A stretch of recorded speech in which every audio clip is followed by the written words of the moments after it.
아니 부비님 집을 내놨는데 4개월, 5개월 동안 집이 안 팔린다고 저한테 DM이 왔더라고요. 아 진짜요? 와 근데 그러면 은재님은 어떨 것 같아요? 진짜 너무 막막하죠. 이자는 계속 나가야 되고 이게 안 팔리니까 그거에 대한 불안함도 있고 두려움도 있고 단기 투자를 목적으로 하고 이 집을 낙찰받은 분이었기 때문에 안 팔리면 너무 무섭죠. 빨리 팔아야 돈을 버는 건데. 그렇죠. 그러면은 그런 고민을 하시는 분들이 되게 많을 거예요. 특히 경매 단타 하시는 분들 중에서는 맞아요. 그런 분들을 위해서 오늘 제가 꿀팁 3가지를 준비했습니다. 은재님 잘 들어주세요. 네.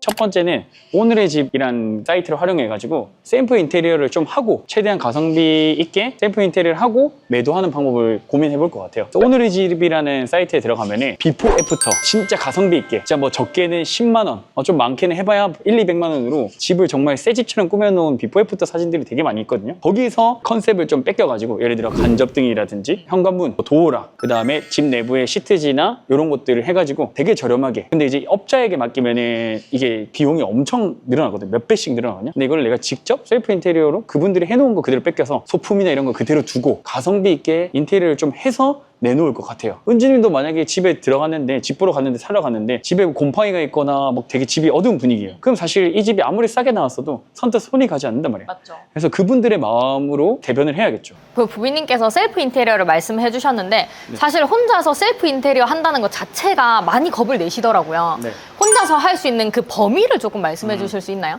그래서 보통 셀프 인테리어 하더라도 도배장판은 정말 하기가 쉽지 않죠.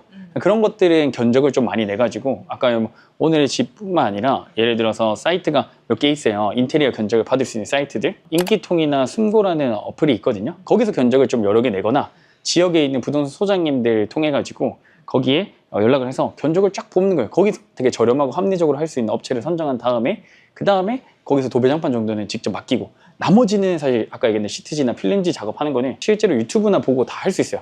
인테리어 경험이 하나도 없는 우리 수강생분들도 다 그렇게 진행을 했었거든요. 그래서 원래 그냥 턴키로 그러니까 전부 다 인테리어 업자한테 맡겼을 때는 2천만 원 정도 나올 거를 방금처럼 반세프로 이렇게 하게 되면 한 500 이하, 600 이하로도 충분히 가능합니다. 저라면 그렇게 해가지고 다른 집보다 좀 더 경쟁력 있게 그 집을 내놓을 것 같아요. 맞아요. 근데 저도 여기에 플러스로 제 꿀팁도 하나 말씀드리자면 스위치 있죠. 스위치가 옛날 집은 되게 노래요. 근데 그 노란 거를 하얗게 바꿨을 때도 인테리어 효과가 나거든요. 손잡이나 스위치를 바꿨을 때. 근데 보통은 이거 내가 다 해야지라고 생각을 하시는데 저는 조금 가성비를 중요하게 생각하는 사람으로서 이게 쿠팡으로 저는 집에다가 이제 배달만 주문만 시켜놓고 지금 부비님 말씀하셨던 것처럼 도배나 아니면 장판에 대한 이제 인부를 불렀을 때 그분들에게 사실 인건비를 뭐 10,000원, 20,000원 아니면 30,000원만 더 드리고 이거 하나만 교체해 주세요 라고 부탁을 드리면 보통 다들 해주시거든요. 그래서 저는 추가로 이제 어차피 업무를 보러 오시기 때문에 작업을 해주러 오시기 때문에 그때 저는 이거를 같이 좀 부탁을 드려요. 그래서 저는 변기 커버나 아니면은 손잡이 그리고 스위치도 같이 이제 맡기시는 것도 저는 좀 추천드려요. 자 그러면은 이렇게 오늘의 집 인테리어까지 했어요. 그 다음에는 또 어떻게 하면 더 잘 팔릴까요? 그 다음에는 일단 예쁜 옷을 입혔으니까 이제는 이제 홍보를 해야겠죠. 그럴 거면 이제 부동산에다가 집을 내놓는 작업을 해야 되는데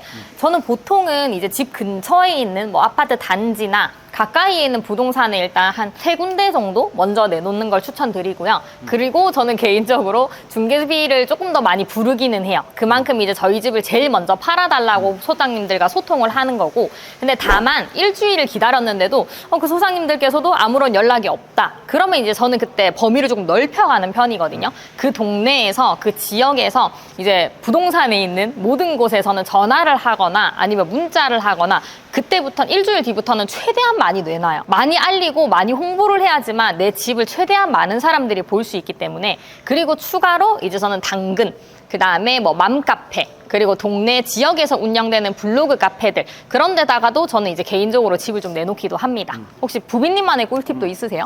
사실 되게 다양한 방법을 얘기해 주셨는데 방금 그런 맘카페나 당근도 요즘에 거래가 많이 되고 문의도 많이 와요. 네. 그래서 그걸 활용하는 거 되게 좋고 그 다음에 거기에 추가적으로 뭐 피터팬 방구학이나 이런 카페들 대형 카페들 또 있잖아요. 네. 거기에 추가적으로 활용하면은 어쨌든 결국에는 내가 팔고 싶은 물건을 굉장히 많이 노출을 시켜야 돼요. 그리고 부동산 소장님들을 영업사원이라고 생각하면 돼요. 내 물건을 팔아줄 영업사원. 이분들이 한 분, 두 분 있는 것보다는 10명, 20명, 30명 있는 게 훨씬 좋거든요. 저 같은 경우도 사실 그 부동산 소장님들한테 많이 내놓을 때는 제가 30군데, 40군데씩 내놓은 적들도 있거든요. 근데 그분들한테 전화하는 거 처음에는 귀찮지만 결국에 거기서 어느 소장님들이 내 물건을 팔아줄지 모르니까 그 영업사원들을 한 명 한 명 한 명 더 많이 배치하는 게 훨씬 더 내가 빨리 파는데 확률을 높여줍니다. 그래서 저 같은 경우도 아까 이제 은진이 얘기한 대로 처음부터 저는 그냥 뭐 한 30군데, 40군데 그냥 쫙 내버려요. 그러니까 소장님들 입장에서는 되게 서운하다, 내가 더 잘 팔아줄게 이렇게 얘기하실 수 있지만 그건 사실 의미가 없어요. 왜냐면은 그분들이 어떻게 그만큼 팔아줄지 안 팔아줄지도 모르고 확정된 뭐 손님이 있는 게 아닌 이상 저는 시간을 두지 않습니다. 다만 방금 얘기한 대로 확정된 손님이 있어요. 그래서 내일 진짜 당장 급하게 그 부동산 소장님께서 내가 내놓기 전에 자기 대기 손님이 있다.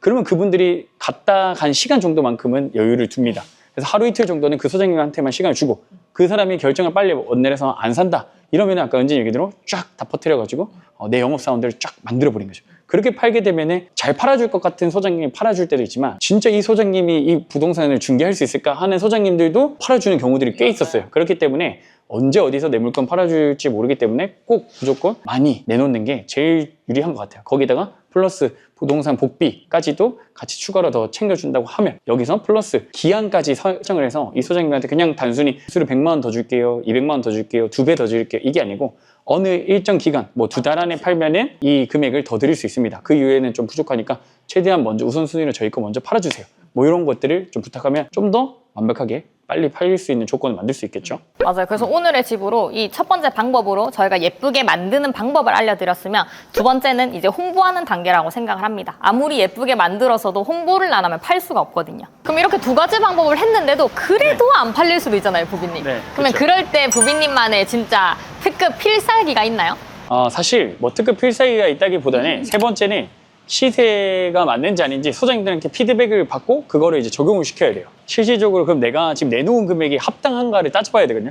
방금 그 두 가지까지 했다면 사실 할 수 있는 거는 거의 다 한 건데 그 나머지 다시 원점으로 돌아와서 이게 시세 조사가 제대로 된 건지를 다시 파악을 해야 되는 겁니다. 그래서 내가 지금 내놓은 시세가 사람들이 매수자가 봤을 때 합리적인가 또는 부동산 소장님들이 봤을 때 이거를 내가 우선순위를 둘 만큼의 매력적인 시세인가를 한 번 더 소장님들께 쫙 물어봐야 돼요. 가격을 마음대로 아무렇게나 또 내리면 안 돼요. 또는 뭐 지금 그냥 그대로 주는 것도 위험할 수가 있어요. 그래서 소장님들 여러 명에게 다시 원래 처음 시세 조사를 했던 것처럼 물어보고 손님이 만약에 오게 되면 아예 뭐 손님도 안 오는 상황이야. 그러면 사실 시세를 조정하는 게 크게 의미가 없습니다.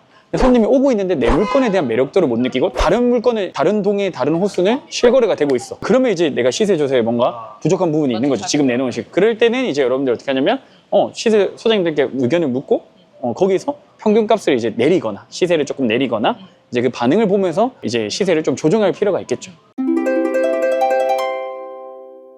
세 가지 방법을 말씀드렸는데 사실 가장 중요한 건 저희가 경매를 할 때도 그렇고 그 다음에 집을 팔 때도 그렇고 어쨌든 저희가 시세보다 저렴하게 사게 되면 그 정도의 기간이 소요가 되더라도 조금 안전하게 마진을 가져갈 수 있는 것 같고 그리고 최대한 시세 조사를 정확하게 하는 게 제일 중요한 것 같아요. 사기 전에. 그렇죠. 그래서 그 시세 조사를 미리 잘하는 것도 중요하고 그 다음에 이제 내놓은 다음에 시세가 어떻게 변동이 좀 되거나 분위기가 바뀔 수 있잖아요. 거기에 맞게 또 어떻게 빨리 피드백을 받아서 소장님들께 그 시장 가격의 합리적인 금액을 만들 수 있는 거 또 그 정도 노력은 또 필요할 것 같습니다.